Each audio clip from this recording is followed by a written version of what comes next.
To Dhaka, we'll find all your cousins. I'll tell them you love them, and I'll do what's right. We'll stand at the embassy, we're protesting everything, and I'll take your picture and you'll sing my song. It goes, I don't want you anymore.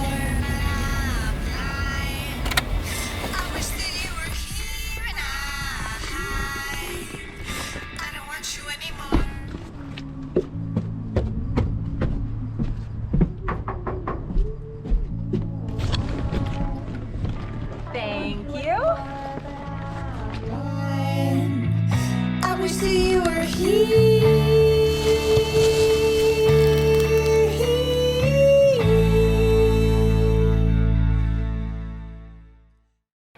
Hello and welcome to This CanAsian Life. My name is Rekha and this is Gabby. Today we're here with Sue Goberdhan and Morgan Yamada, and we have snacks. Yeah. Woo! All right. So today we're looking at Asian snacks, especially. Just like. Ooh, ASMR. You like that? Yeah. I like that. Sound of it. So what are your guys' absolute favorites, like must-have for Asian snacks? Well, see, this is the thing, is like, I try not to buy snacks because I will indulge in snacks all day, every day. 100%. So, like, for example, like these little jelly things, I love these. Like, I love these, but I haven't had any in like 10 years. So I'm so excited. It's like you've just been abstaining from your favorite Honestly, snack. I have such, like, This is a relapse right here. And this is, Are we fueling it? we're not fueling a habit or nothing, but like, I don't know, like the ADHD is strong. So like, if I'm not looking at it, I'll forget it's there. I'll forget it's an option. Yeah. So I just don't look at it. Yeah. It's like 100%. so which one's the best one? well, we gotta try them. I won't remember. Okay. Okay, I'm going trying for the each. passion fruit flavor one right now. Oh, yeah, I was gonna say. That was Can we a have set juicy napkins? one. All right. This is All right. a mess. Oh my god. Okay. Oh, it tastes so good though. Okay, I'm gonna try the cherry flavor. Oh yeah, that was perfect. Crew coming in with the Hell yeah. No. I splashed it in my face. No. Oh gosh. Which one are you most excited to try? Well, first of all, Yan Yans. I actually, in grade 6, they had this whole thing where they took us on a field trip to Chinatown, and they were like, this is the first time I got to have these, and I was in love, and they were like, hey, go buy something nice, and they were trying to inspire us to buy something cultural, and I spent all my money on Yan Yans, so that was Nice.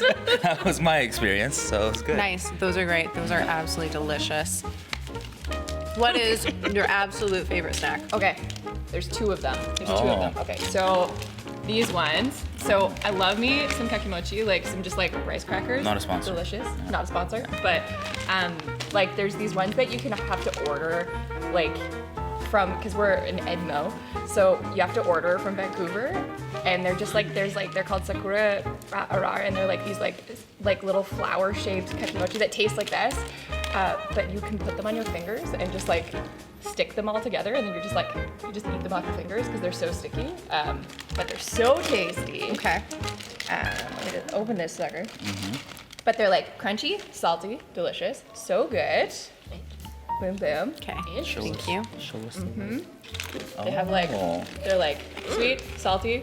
Like they have shoyu on them, so they got like a little soy sauce love. Real tasty. Ooh. Okay, yeah, that's what's up. I'm feeling that a lot. And It's like actually crunchy. surprising. So So little. crunchy. Yeah. Can y'all hear that? Can you hear the crunch? Here, we'll give you some more. Oh. That was sad. Better like There you go. That's This is my ASMR like debut, and you're literally trashy talking. I am trying to give you constructive feedback, and it's, yeah.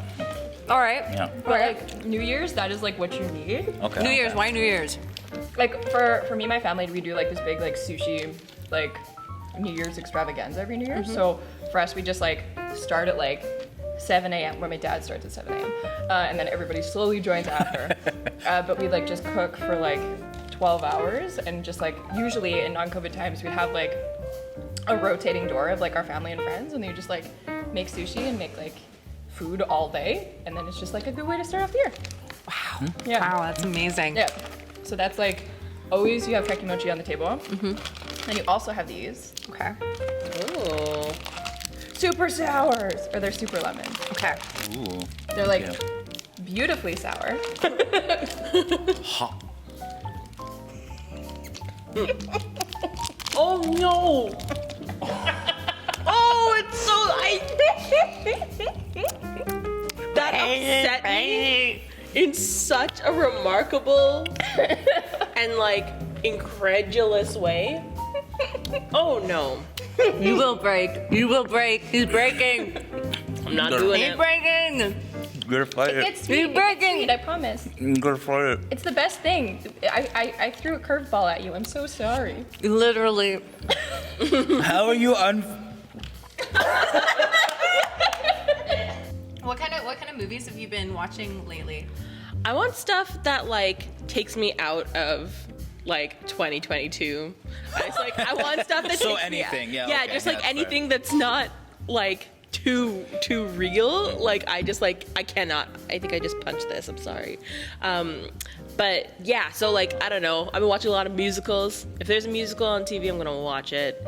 Like I don't know. I just watched the new West Side Story.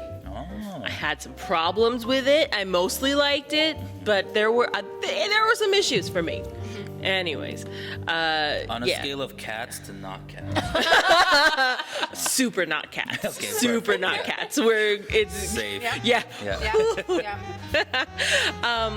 And yeah, no, I don't know. I've been watching. Oh my gosh, I just watched that new Pixar movie, Which one? The Turning Red. Oh, It's I didn't see it. so good. I thought it was so solid. I don't know. It's a shame it wasn't in a theater. I would have loved to see that movie in a theater. What's it about? It's really cool. It's about this girl growing up. I think it's like 2002, and she's like got her like Tamagotchi, and she's like living in Toronto. Cool. Yeah. And she's got this like super cool little like group of friends, and her family like runs the oldest temple in Toronto, and like one of her ancestors was someone who like like really cared about red pandas. And so like I honestly, if you go into this movie blind, that's probably a good thing. It's great. Like I don't want to spoil anything because it's just so like How many Sues out of 10 would you give it? wow. Oh, I love this unit of measurement. See?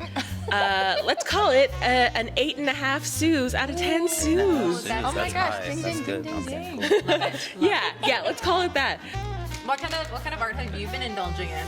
Oh gosh, I think in general, I've been listening to a lot of podcasts and a lot of audiobooks, but mostly that's like for work stuff, because I think that's something that's really exciting now is like how, for us specifically, because we're both theater artists too, is like how we've had to pivot and kind of like explore different mediums.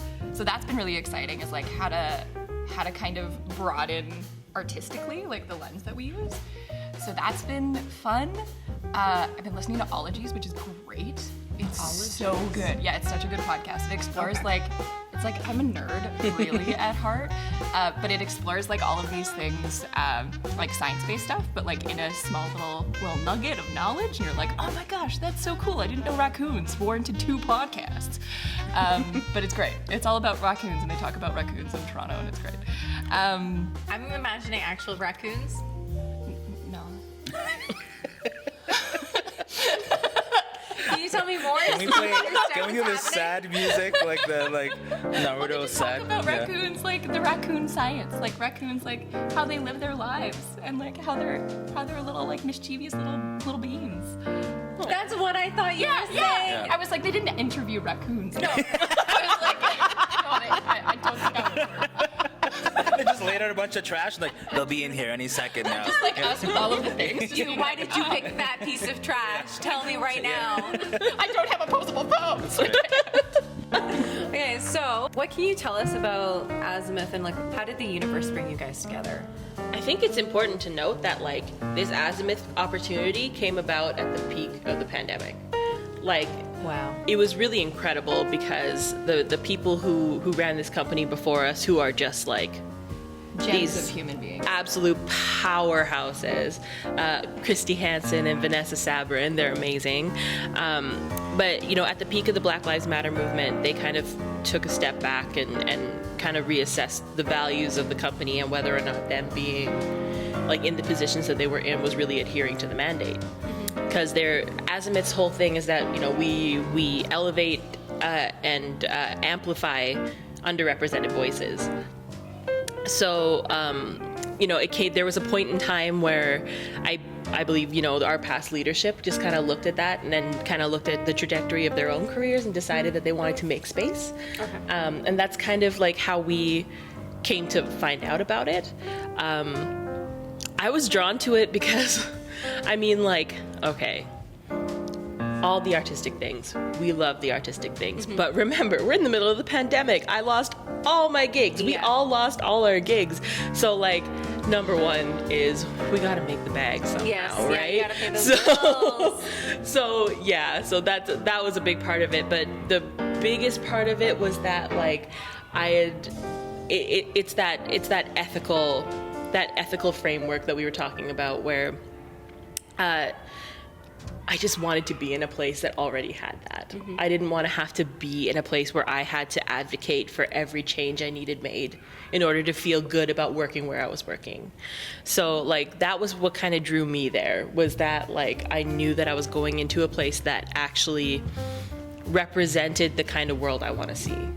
So that was a big part of it. Awesome. And then I found out Morgan also applied, and I was just like, "Are you kidding? Nice. This is the best." Yeah, it was a long process. Hey. Yeah, it was like three months. Yeah, 3 months. Yeah, it was 3 months. It was like a lot of vetting and a lot of not vetting. I think vetting is the wrong word, but like a lot of due diligence done. And I think like that's something that was like really great because it was one determining like if like for me, I don't know about you, Sue, but like for me it was like, am I ready for this?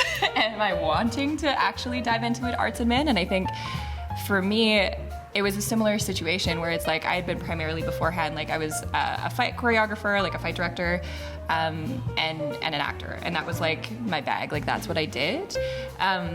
And then I'd been in so many processes where it was folks were put in a position where, or I was put in a position where we have to like also be advocates at the same time. So you're hired to do one job, and then you're immediately put into be like, but you're a little bit different. What? Can you tell me about everything? Right? Yeah. And I think that's the thing. And I even like me saying that is not my opinions. It's just what's been said to me, if that makes sense. But it's that continual position of wanting to be like, I want to be in a space where I don't have to do that. Yeah. And I remember being like on the side of a street in the middle of the pandemic. My friend had bought, we got matching Oodies. And she like drove it over. And we were sitting outside of my apartment and we were just talking about like, wouldn't it be nice to like just work at a theater company where you don't have to worry about that? Yeah. Or like that would be amazing. And then it kind of, all of the puzzle pieces aligned, and I had been, some folks were like, you should apply for this job. I was like, I don't know. And I did it just to be like, well, I've tried, and it ended up working out. And I think like, it was the best surprise of a job and a best surprise of a trajectory that I could have asked for. And I think being able to take what we got, which was a lot, and be able to kind of edit and refine what Sue and I's approach is. And we're still figuring it out, right? We're still gonna make mistakes. Oh yeah. It's that whole thing, like, Nicole Brewer, it's like we're living constantly in draft, right? So it's how do we make the next draft better? Exactly. And how do we just keep trying to be better rather than pretending that we're done? Yeah. And I think that's the main thing, is Yeah, it's that level, it's that like looking at the way that you progress over time and realizing that like it doesn't all happen overnight, and if you only make a centimeter of change every day, 100 days that makes a meter of change, and that's a big deal. Yeah. Right? So like, yeah. And I remember like in the interview process, I was so, by the second month, I was just like, if I get it, I get it. Like, but at that point too, I was like, at this point, I know that regardless of whether or not I get the job, I know the best people are gonna get the job. Because like they care so much about making sure that they're like putting this like beautiful little nugget of theater in the right hands. So it's like a big responsibility, but also like a deep privilege to be able to do this. So something I kind of have touched up on a few times throughout my career, and I'm wondering if you guys have touched up on it on your career, is I feel like we don't go over the artist life enough. I know that you guys had mentioned you've got kind of multiple hats, Morgan, you said. Do you guys feel like that's improved? What would you kind of like see changed and improved so you guys can focus on the work that you do?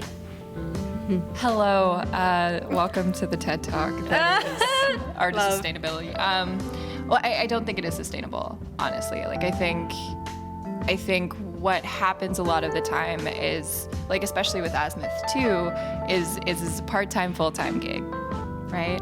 It's that idea of it's part-time pay for a full-time job to be able to do what we want to do. Yeah. And I think that's the thing too, is like having to self-regulate what's possible and what's within your actual capabilities to be able to do something well and to be able to do something with the amount of care that you want to do. So that is like an arts admin that's just the reality, and that's something that like funding structures need to change, and more money needs to come from government, from community, from everywhere to make that possible.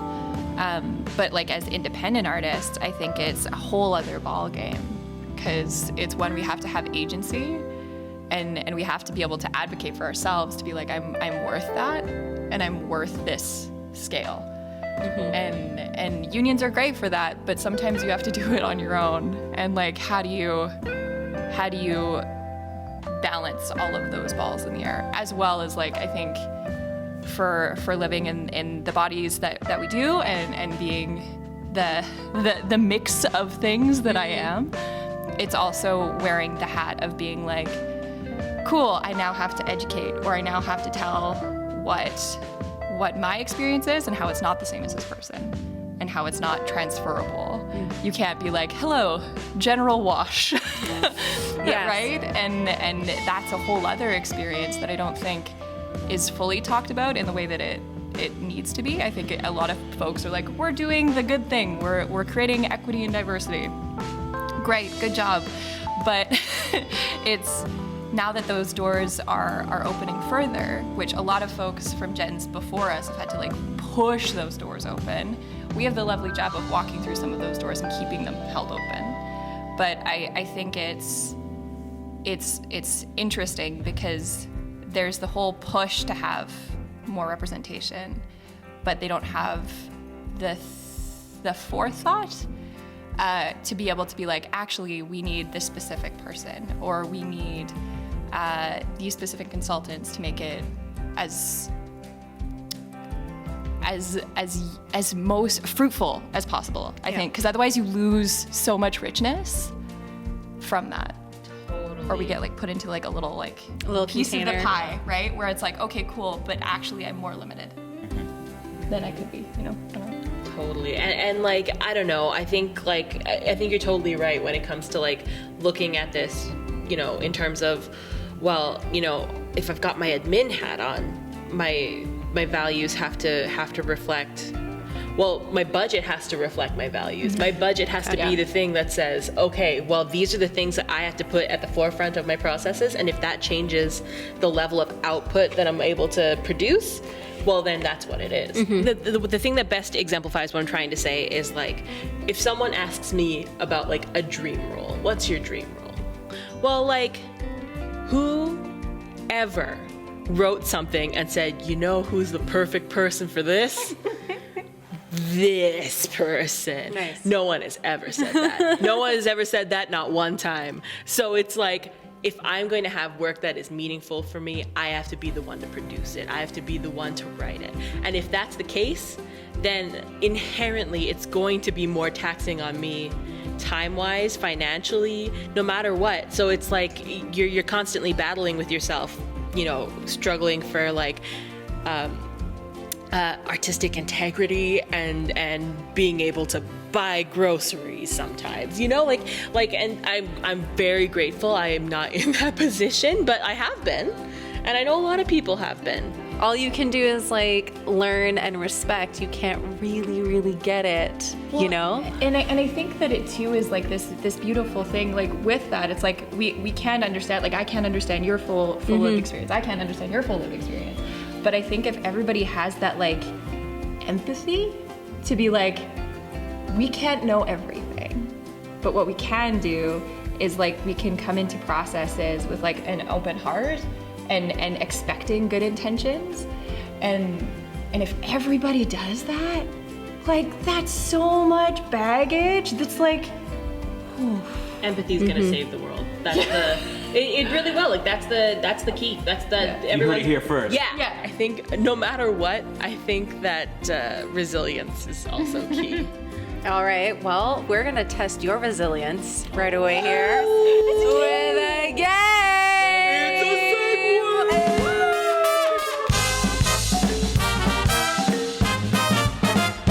All right, guys, we're here and we're ready to test how CanAsian are you? Let's go, take it away, Arthur. Question number 1. After English and French, the 3 languages most spoken at home in Canada are A. Mandarin, Cantonese, and Punjabi. B. Burmese, Sinhalese, and Urdu. C. Malay, Nepalese, and Thai. Or D. Khmer, Indonesian, and Hindi. I think that was Gabby. Yes, it's A. That is correct! Boom. I was gonna say it too. I got it right too. Yeah. Let the record show. Edmonton playwright Marty Chan wrote a satirical play about a guy who moves in with his girlfriend, but is too afraid to tell his parents. What was the name of it? A. My parents just don't understand me. B. Mom, Dad, I'm living with a white girl. Or C. Mom, Dad, I'd like you to meet Seth. 2. B. That is correct. Hey. Okay. You guys like that there's like construction going on over there? The construction is actually helping me. Concentrate. Yeah. Score reflects it. Yeah, my score totally reflects. I blame that. What? I'm so good so much. Shut. Okay. On September 22nd, 1988, the Canadian Red Dress Agreement was signed by Prime Minister Brian Mulroney, acknowledging the Canadian government's past actions against this group of people. A. Chinese. B. A. No. Incorrect. Please continue saying the answers. C. This is Japanese, folks. That is correct. I literally set it up for her. It's an alley-oop, and she took it. That's it. Yeah. Morgan just no. Okay, next question. Chutney Fest is a popular annual festival where thousands attend to celebrate Indo-European culture through live music, dance, and food. Which city in Ontario does it take place? A. Mississauga. B. Toronto. C. Scarborough. D. Sue. I think it's A. That is incorrect. Toronto. That's also wrong. Scarborough. If it's Scarborough, That is incorrect. It's D. Whatever. It's D. Is it Brampton? How did I know? I was like, these are wrong. You knew it before the answer. Yeah. Can we put that in? we gotta edit that. That doesn't The fam back home cannot. Sue's family's gonna be. Yeah, they're cutting me off. You don't know where Chubby is? Yeah. They don't know where Chubby Fest is, I'll tell you that. This Stony Plain restaurateur not only serves amazing Chinese food, but has also served in the city's mayoral office. A. Jack Chen. B. William Choi. C. Peter Chow. D. Curtis Luck. Is it Right. Peter Chow? That is incorrect. That's a YouTuber. Is it B? That is correct. Did you guess? right. Gabby, did you guess? Yes, you know. Butts that's, right now. William Choi. So just FYI, William Choi is a third generation owner of Bing's #1 in Stony Oh my gosh, Biggs! Yeah. So good! He has been the mayor of the town since 2007. That's so cool! Nice. Oh, Nice. shout out. Shout out to Banks. Shout out to Biggs. Alright, next question. This legendary Japanese-Canadian baseball team was inducted into the Canadian Baseball Hall of Fame and the British Columbia Sports Hall of Fame in 2005. A. The Sato Baseball Club. B. The Hanshin Tigers baseball team. C. The Asahi baseball team. Asahi! That is correct! Love. Telling us she didn't brush up. Yeah, that's right. She brushed up. Okay, let me Lies. tell I mean, they You famous. speak only lies. Okay, I just don't sports. It's next fine. last question. No! Okay. Morgan, you can tie this up. Whoa. Alright, here we go. In an attempt to immigrate to Canada in 1914, 376 passengers aboard the Komagata Maru sat in this harbor for 2 months before most were turned away and sent back to India. A. Montreal. B. Victoria. C. Halifax. D. Vancouver. Vancouver? That is correct! Like, I mean, Okay. Yeah, it's like, it's gotta be this. Victoria. Yeah, it's like one of the V's, that's I fine. fully was gonna push it to say Montreal, so I'm really glad you got it right. And the winner is Brandon, the scores, please. Say it. the man, the myth, the legend. Do you deserve to even hear this? A 2-point lead, coming in with 4 points. Mostly guesses, I'm pretty sure. They We were. can cut this? Yeah, we can cut this. Gabby, you are the winner! Hey, oh my god, we actually have a trophy. Wow, You have to share. I'd like to thank my parents. That's enough. You can put this down now. And that's all we have for How CanAsian Are You? Give me that. Morgan, Sue, Morgan, thank you guys for joining us. Where can someone find you if they're looking for you on social media? Individually, it's Sue G on most social media, and yeah, I'm around. My website is SueGoberdhan.com. All of my socials are Morgan, Morgan. Yamada, just Morgan Yamada. And then my website is also www.morganyamada.com.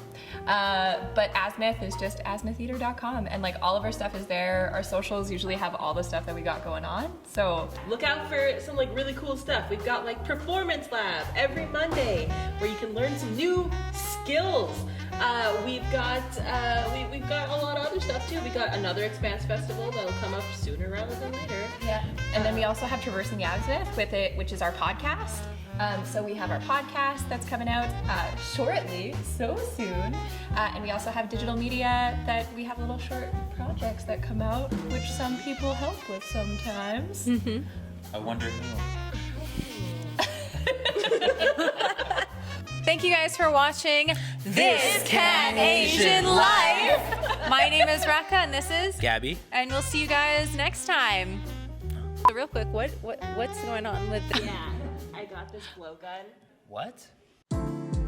So, how did it feel? Morgan and Sue were great. I won in trivia, which was the most important thing. And everyone's still sour grapes about it. But, you know, maybe if they knew more about their Canadian trivia, they could win. Okay. So. All right. I feel really good. The more of these we film, the more streamlined our process has been. It's been absolutely amazing meeting such influential and amazing guests in the creator space, part of the CanAsian community, so to speak. You know what? I feel like every time when we do this, I feel like there's more to be learned. I gotta say, the guests for today's show, like, had so many insightful thoughts and interesting things to say. Like, hit record and go. Like, they had so many great things to say. Here we go. I don't know. How do you feel, Sean? How did today go? I feel good. I think the biggest takeaway for me is like, how have I never met Sue and Morgan? You know, and I think that's.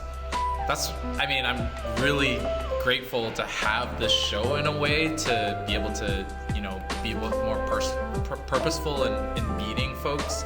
Yeah, I just feeling really great and looking forward to the next show.